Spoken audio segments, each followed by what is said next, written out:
আজকের সবচেয়ে আলোচিত ব্রেকিং রিপোর্টে আপনাদের স্বাগতম। যা সবাই ভাবছিল একটি সিনেমার অ্যাকশন দৃশ্য, তা মুহূর্তের মধ্যেই পরিণত হয় ভয়াবহ বাস্তবে। সোলজার সিনেমার সেটে যা ঘটেছিল তা শুধু সিনেমার গল্প নয়, এটি বাস্তব জীবনের এক চমকে দেওয়া ঘটনা। আজ আমরা জানব সেই ঘটনার অন্তরালের সত্য, যা না দেখলে কেউ বিশ্বাস করত না। দিনটি ছিল একদম স্বাভাবিক। সোলজার সিনেমার ইউনিটের সবার মধ্যে ছিল কাজের ব্যস্ততা। ক্যামেরা রেডি, লাইট অন, পরিচালক বললেন অ্যাকশন, এবং শুরু হলো এক ভয়ঙ্কর স্টান্ট দৃশ্যের শুটিং। সবকিছুই পরিকল্পনা অনুযায়ী চলছিল, কিন্তু হঠাৎ এক ভুল পদক্ষেপে ঘটে গেল অপ্রত্যাশিত বিপর্যয়। একটি বিস্ফোরণ, যা স্ক্রিপ্টে ছিল না, ঘটে গেল হঠাৎ করেই। কেউ বুঝে ওঠার আগেই অভিনয়ের দৃশ্য পরিণত হয় বাস্তব দুর্ঘটনায়। বিস্ফোরণের মুহূর্তেও ক্যামেরা বন্ধ হয়নি। ক্যামেরার সামনে যা ঘটছিল তার অভিনয় ছিল না, ছিল সত্যিকার আতঙ্ক। ধোঁয়ায় ঢেকে যায় পুরো সেট। অভিনেতারা ছুটোছুটি শুরু করেন, কেউ আগুন থেকে বাঁচতে চিৎকার করছেন।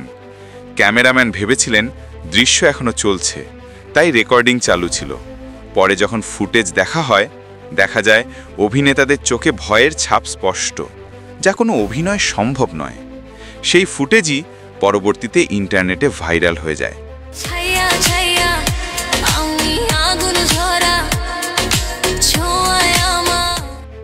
যখন ফুটেজটি ইন্টারনেটে আসে, সবাই ভেবেছিল এটি সিনেমার প্রমোশনাল দৃশ্য।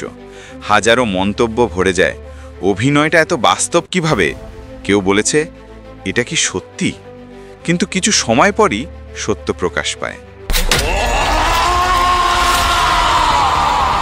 এটি সিনেমা নয়, বাস্তব দুর্ঘটনা।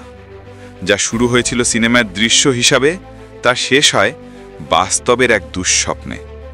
আমার মসজিদ মা, মদিনা মা, জনমের সুখ মায় আমার একটাই। সোলজার আমাদের দেখিয়ে দিল কল্পনা ও বাস্তবের মাঝে সীমারেখা কতটা ক্ষীণ। এটি শুধু একটি সিনেমার ঘটনা নয়, বরং এক সতর্ক বার্তা। নিরাপত্তা সর্বদা সবার আগে।